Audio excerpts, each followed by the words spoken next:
Welcome to Suman TV. Shravana మాసం వచ్చేసింది. కళకళలాడిపోతూ లక్ష్మీదేవిని కొలుచుకుని అష్ట ఐశ్వర్యాలు అందరూ ప్రసాదించాలి, అమ్మవారు ప్రసాదించాలి అందరికీ అని చెప్పి కోరుకుంటూ ఇవాల్టి ఈ ప్రత్యేకమైన కాన్వర్సేషన్ మొదలు పెట్టబోతున్నాను. ఆర్థిక అవసరాలు ఎప్పుడు తరుముకుంటూ వస్తాయో మనం చెప్పడం కష్టం. కానీ ఒక్కసారిగా మనకి ఆర్థిక అవసరం వచ్చినప్పుడు, లేదు మనకుండే ₹2 ఎక్కడైనా దాచుకోవాలనే ఒక సంకల్పం కలిగినప్పుడు నమ్మకమైన సంస్థ చాలా చాలా అవసరం. అండ్ బాగా ప్రాచుర్యం పొంది 40 సంవత్సరాలుగా ముఖ్యంగా హైదరాబాద్ అండ్ పరిసర ప్రాంతాలలో చాలామంది ఆర్థిక అవసరాలకి వెన్నంటే ఉండి అప్పటికప్పుడు ఆదుకున్న సంస్థ ఎవరంటే నార్త్ ఈస్ట్ చిట్ ఫండ్. గతంలో కూడా సుమన్ టీవీలో మనం మాట్లాడాం నార్త్ ఈస్ట్ చిట్ ఫండ్లో అంటే ఎలా ఉంటాయి స్కీమ్స్ అని చెప్పి. ఇవాళ once again we have with us Mahesh Kumar Singh garu, CEO of North East Chit Fund. Sir, ఈశాన్యంలో భగవంతుడికి దండం పెట్టుకుంటూ మన కార్యక్రమాన్ని మొదలు పెడుతున్నాం. నమస్కారం అండి. సో మీ దగ్గర ఉండే చిట్టీలు సార్, ఎంత చిన్న చిట్టీల నుంచి ఎంత పెద్ద చిట్ల వరకు ఉన్నాయి? దీని మీద మేము చాలా ఆలోచించామండి, చాలా ఆలోచించడం జరిగింది. ఎందుకంటే మిగతా చాలా చిట్ ఫండ్ కంపెనీస్ చిన్న చిన్న చిట్లు కూడా, కొన్ని కంపెనీస్ కొన్ని వేలలో కూడా చిట్స్ రన్ చేస్తున్న కంపెనీస్ ఉన్నాయండి హైదరాబాద్లో. వాటితో మనం పోల్చుకుంటే మన నార్త్ ఈస్ట్ లోపల మనం మినిమం చిట్టే మనం 5 లక్షలు అంటున్నాం. 5 లక్షలు ఎందుకు అంటున్నాం అంటే ఒక ఆర్థికంగా ఒక 50,000, 60,000, ₹1,00,000 తీసుకుంటే ఇవాళ రేపు ఉన్న పరిస్థితి లోపల ఉన్న ఇన్ఫ్లేషన్ని దాన్ని మనం చూసుకుంటే అది ఎటు సరిపోకుండా దాన్ని ఏదో మనం చిన్న అవసరాలకు వినియోగించుకొని దానివల్ల ఒక పెద్దగా ఆర్థిక ప్రయోజనం పొందలేకపోతున్నాం. అవును. అందుకని మనం కొంచెం పెద్ద అమౌంట్లో మనం తీసుకుంటే, ఎస్పెషల్లీ మేము MSME కస్టమర్స్ని ఎక్కువగా మేము ప్రోత్సహిస్తుంటాం. సో వారి ఆర్థిక అవసరాలకి వాళ్ళు కొత్త ఏమైనా యూనిట్ స్టార్ట్ చేయాలనుకున్నా, ఉన్న యూనిట్ ఎక్స్పాండ్ చేయాలనుకున్నా తప్పకుండా మనం చూపించే ఆ చిట్ ఫండ్ వాల్యూ అమౌంట్స్ ఏ ఉన్నాయో 20 లక్షలు, 25 లక్షలు, 30 లక్షలు, ఇవి తప్పకుండా వారికి బాగా ఉపయోగపడతాయి. ఎందుకంటే అది స్పెసిఫిక్ టార్గెటెడ్ పర్పస్ కాబట్టి దానికే వాడబడుతుంది. లేకపోతే మీరు అన్నట్టు ఎటో ఎగిరిపోతుంది. అవునవును, ఇవాళ రోజుల్లో సార్ అసలు ఎక్కడ లెక్క రూపాయికి విలువ లేకుండా పోతుంది అది. సో అయితే మరి ఎలాంటి వాళ్ళ ప్రొఫైల్స్ని మీరు చేర్చుకోకపోవడం జరుగుతుంది? ఎందుకంటే మీకు ఒక క్రెడిబిలిటీ మీరు ప్రిజర్వ్ చేసుకుంటూ వచ్చారు గత 40 సంవత్సరాలుగా. అఫ్ కోర్స్ మీరు ఎంత సున్నితంగా చెప్పినా నో ఇస్ ఎ నో అండి. అంటే the efficiency of any management says how effectively you say no అండి. You should have that art of saying no. That's what any management let and says. Yes అంటే ప్రతిదానికి మనం yes అంటూ వచ్చిన customers అంతా మనం ఆన్బోర్డ్ చేసుకుంటూ వెళ్తే రేపు ఆ కస్టమర్ అనే అతని వ్యక్తి ఏదో ఆర్థిక ఇబ్బందుల వల్ల తనకున్న మిగతా కమిట్మెంట్స్ వల్ల మనకు చిట్టి చెల్లించలేకపోతే మనం ఇంటర్న్ మనం డబ్బులు మనం ఇవ్వలేకపోతామండి. కాబట్టి మనం చాలా జాగ్రత్తగా ఆచితూచి అన్ని విషయాలు బేరీజ్ వేసుకొని ఒక కస్టమర్ని మనం ఆన్బోర్డ్ చేసుకుంటాం. వచ్చిన ప్రతి కస్టమర్ని మనం ఆన్బోర్డ్ చేసుకొని రేపు ఇబ్బంది పడే కంటే మొదట్లోనే చాలా జాగ్రత్తగా ఆ కస్టమర్ని మనం అసెస్ చేసి, అసెస్మెంట్ మనం 2 రకాలుగా చేస్తామండి. ఒకటి అతని ఇన్కమ్ ఎలా ఉంది, అతని ఇన్కమ్ జనరేషన్ ఏంటి, అతని గ్రాస్ ఇన్కమ్ ఏంటి, నెట్ ఇన్కమ్ ఏంటి. అతని నెట్ ఇన్కమ్ అంటే అతని ఇన్కమ్ ట్యాక్స్ రిటర్న్ కావచ్చు, శాలరీ సర్టిఫికేట్ కావచ్చు. ఇవి చూసుకున్న తర్వాత కూడా అతనికి మిగతా ఏమైనా కమిట్మెంట్స్ ఉన్నాయా, మిగతా ఎక్కడైనా లోన్స్ ఉన్నాయా, వేరే చిట్టీలు ఉన్నాయా, అవన్నీ కూడా మనం చూసుకొని అతనికి ఎంత మిగులుతుంది, అందులో నుంచి మనకు ఎంత కట్టగలడు అనేది మనం తప్పకుండా ఆలోచిస్తాం. అది ఎంత పర్సంటేజ్ ఉంటుంది సార్? మామూలుగా ఇప్పుడు ₹1,00,000 సంపాదించే వాళ్ళకి ఎంత చిట్టీకి వాళ్ళు ఎలిజిబుల్ అవుతారు సుమారుగా? అంటే వాళ్ళకి వేరే ఇతరత్ర పెద్ద ఖర్చులు లేవు అనుకున్న వాళ్ళకి. నేను ఒక బండ లెక్క కోసం ₹1,00,000 అన్నాను, మీరు ఏ లెక్క తీసుకున్నా పర్లేదు. మీరు చెప్పినట్టుగా జనరల్గా ఒక వ్యక్తికి ఒక ₹1,00,000 నెట్ ఇన్కమ్ ఉంది అనుకుందామండి. అంటే రఫ్గా ఒక థంబ్ రూల్ ఏంటంటే అందులో ఒక 50% ఆయన కుటుంబ అవసరాలకి దానికి మనం తీసేస్తామని అనుకుంటాం. ఆ మిగతా 50,000 లోపల ఆయనకి మిగతా ఇంకా వేరే లోన్స్ ఏమి లేవు, ఏ హౌసింగ్ లోను, వెహికల్ లోను, వేరే చిట్టి లోన్స్ అవన్నీ లేవు. ఆ ₹50,000 ఆయన నెట్ సేవింగ్స్ అనుకుంటే మనం ఆ 50,000 కూడా మొత్తం మనం తీసుకోవడం కూడా భావ్యం కాదండి. బహుశా అందులో మనం ఒక 60 to 70% ఆయన నిజంగా సర్ప్లస్, దాన్ని మనం చిట్టికి మనం వాడుకోవచ్చు అని అనుకోవచ్చు అండి. సో అదొక ఈఎంఐగా మనం పరిగణిస్తే మనం చూసుకోవచ్చు. ఎన్ని నెలల నిడివి ఉంటుంది సార్ ఈ చిట్లు? మామూలుగా 10 నెలలు, 20 నెలలు? జనరల్గా మన దగ్గర 2 రకాలుగా ఎక్కువ ఆపరేట్ చేస్తామండి మన కంపెనీ లోపల. ముఖ్యంగా 25 నెలలు లేకపోతే 50 నెలలు అండి. మనం కొన్ని పరిస్థితుల్లో మనం 40 నెలలు చేసిన సందర్భాలు కూడా ఉన్నాయి. బట్ ఇన్ జనరల్గా మన దగ్గర ఉండేవన్నీ 25 నెలలు లేకపోతే మనం 50 నెలలు అండి.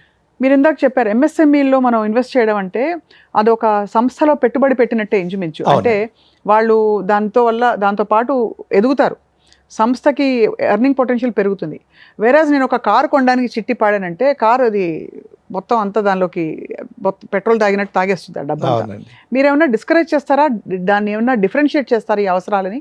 డిఫరెన్షియేషన్ కష్టం అండి. కాకపోతే మీకు చెప్పినట్టుగా మన దగ్గర ఎక్కువ మంది కస్టమర్స్ని మేము ఎంఎస్ఎంఈ కస్టమర్స్ని తీసుకోవాలనుకుంటాం. Because there is a income generation. అదే మీరు చెప్పినట్టుగా ఒక కారు అయితే అది తప్పనే కాదు, అది దానివల్ల మనకు పెద్దగా ఇన్కమ్ రాకపోవడం వల్ల కస్టమర్స్కి దానివల్ల అంత పెద్దగా ఆర్థిక ప్రయోజనం కల్పించకపోవచ్చు. కాకపోతే తప్పకుండా ఎంఎస్ఎంఈ కస్టమర్స్కి there is certainly income generation, దానివల్ల there is lot of employment generation also. అవును, కాబట్టి ఇది అంటే ఉభయతారకంగా ఉంటుంది మీకు. అవునండి, వాళ్ళకి బాగుంటుంది, మీకు సేఫ్గా, మీ ఇతర కస్టమర్స్కి ఇబ్బంది లేకుండా ఉంటుంది. అవునండి, అవును, Right. అది ముఖ్యం అండి. చాలా మంచి మాట చెప్పారు. ఎందుకంటే సార్ చాలా మందికి చిట్ ఫండ్స్ అనగానే కొద్దిగా వెనకాడేది, ఎందుకంటే ఇది రిలయబుల్లా కాదా, క్రెడిబుల్ అని. కానీ అలాంటి పరిస్థితుల్లో మీరు ఇన్ని వందల కోట్ల బిజినెస్కి మీరు ఎక్స్పాండ్ చేశారు గత 40 ఏళ్లలో, అంటే తప్పకుండా ఏదో కరెక్ట్గా చాలా విషయాలు చేస్తుంటారు మీరు.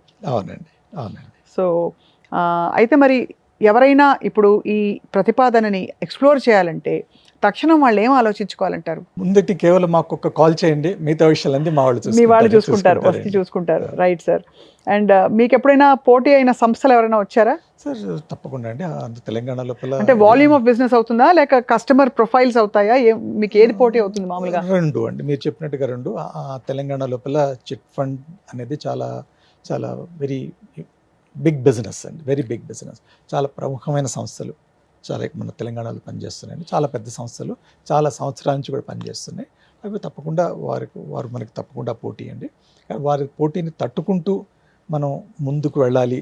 ఎస్పెషల్గా ఈ డిజిటల్ జర్నీ లోపల we're trying to set the trend అండి. We're trying to set a trend so that we're going to be a path breaking chit fund fintech company of Telangana. ఎందుకంటే సార్ మీరు అన్నట్టు ఈ చిట్ ఫండ్ అంటే ఇదివరకు చిన్న small గ్రూప్స్లో నోన్ ఫ్రెండ్ సర్కిల్లో అవసరాలు తీర్చుకోవడానికి కొంత అలా మొదలైన ఒక ప్రక్రియ.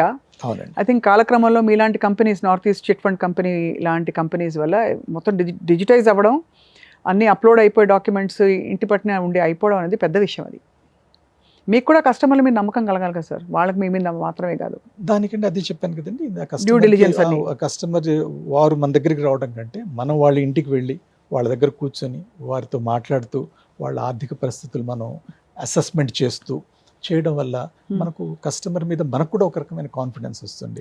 తప్పకుండా అతని పరిస్థితి ఏమిటి అనేది మనం కస్టమర్తో మాట్లాడినప్పుడు మనకు కూడా ఒక అవగాహన వస్తుందండి. ఇప్పుడు సపోజ్ నేను ఒక 25 నెలల చిట్టీలో 18 నెలలు కట్టాక చిన్న ఇబ్బంది, ఏ చిట్ ఫండ్ కంపెనీ అయినా, మీదని కాదు, అప్పుడు ఏంటి నా హక్కులు ఏంటి, నన్ను ఏం ప్రొటెక్ట్ చేస్తున్నా ఆ సమయంలో? మీకు 2 రకాల అవకాశాలు ఉంటాయండి. నేను ఇక ముంచి నేను ప్రయాణం చేయలేను అనుకున్న పరిస్థితుల లోపల మీరు ఇన్ రైటింగ్ మన కంపెనీ వారికి ఒక రిక్వెస్ట్ లెటర్ ఇవ్వగలిగితే, ఇక ముందు నేను కట్టలేను, నా డబ్బులు నాకు వెనక్కి ఇవ్వండి అని మీరు వారికి చెప్తే తప్పకుండా దాన్ని మేము 24 గంటల్లో మీ డబ్బులు మేము రీఫండ్ చేస్తామండి. పెట్టిన పెట్టుబడి అంతా అదే అండి. కాకపోతే మరి మేము ఇందులోపల మా కంపెనీకి కూడా కొన్ని ఖర్చులు అయి ఉంటాయి, ఏజెంట్ కమిషన్స్ అని మిగతా వాటిని. కాబట్టి చిట్ ఫండ్ యాక్ట్ కింద ఎంత కమిషన్ మేము ఎలిజిబుల్లో తీసుకోవడానికి అంత మేము డిడక్ట్ చేసి బ్యాలెన్స్ అమౌంట్ తప్పకుండా మీకు ఇవ్వడం జరుగుతుంది, రిటర్న్ చేస్తారు. అలా కాకుండా మీరు నేను కాదు, నా తరఫున మీ బంధువులు మీ ఫ్రెండ్స్ ఎవరైనా, నేను అతను ఇవన్నీ ఈ రోజు నుంచి నేను పక్కకుంటాను, నా తరఫున అతను కంటిన్యూ అవుతారు, అది ఇప్పటివరకు నేను కట్టిన డబ్బులు ఆయన నాకు ఇచ్చేస్తారు అని మీ ఇద్దరి మధ్యలో అవగాహన వస్తే మేము ఆ కొత్త కస్టమర్ని మీ ప్లేస్లో సబ్స్టిట్యూట్ చేయడం జరుగుతుంది. సో పాసింగ్ ట్రాన్స్ఫర్ ఆఫ్ చిట్టి, you will not have the burden of that loss of commission. That's what just అది వీళ్ళు చూసుకుంటారు. అంటే నేను ఆ రెండో వ్యక్తి ఎవరికైతే ట్రాన్స్ఫర్ అవుతుందో అది. సో చాలా బాగుంది sir, very accessible, very simple and also I think credible company like yours చాలా మంది అవసరాలను తీర్చి. ఇప్పటికే ఎంతమంది కస్టమర్స్ ఉన్నారు సార్ మీకు ఈ 40 ఏళ్ల ప్రయాణంలో? మన దగ్గర ప్రస్తుతానికి 1400 కస్టమర్స్ ఉన్నారండి. ఓకే, రిపీట్ కస్టమర్స్ వస్తుంటారా? అంతే కదండి. మన దగ్గర ఒకసారి మేము ఎప్పుడు చెప్తాం walk in and watch the difference అని చెప్పేసి. సో మన దగ్గర ఒకసారి జర్నీ ప్రారంభించిన customers they continue to Not only they continue to operate and they also try to give us leads about their friends and relatives. Word of mouth వల్ల మన company ఉన్న మంచితనం గురించి మిగతా వాళ్ళకి చెప్పడం జరుగుతుందండి. So that hour customer base gets expanded. పెద్దవాళ్ళు ఊరికే అనలేదండి, నోరు మంచిదైతే ఊరు మంచిదని. అవుతుంది. మీరు అంత చక్కగా మాట్లాడి అందరికీ అంటే ఒక ఫస్ట్ ఆఫ్ ఆల్ ఒక అష్యూరెన్స్ ఇచ్చి వాళ్ళకి అడ్వైస్ ఇచ్చి మీకు ఇంత స్తోమత అయితే బెటర్, మీరు ఇబ్బంది పడకూడదని వాళ్ళకి చెప్పి, అంతకంటే ఏం కావాలి ఎవరికైనా? Because it's I think the difference is all in the kind of service you give. Absolutely. Because the chit fund model is common across companies, but how you deal with it makes all the difference. How you make the customer feel about it. Right? Feel about it. Right, sir. So, Imka, what is your best advice, sir, to our viewers watching about finances and savings? Sir, for all your financial requirements, be it a savings or be it a borrowings, just give us a call and we'll take care.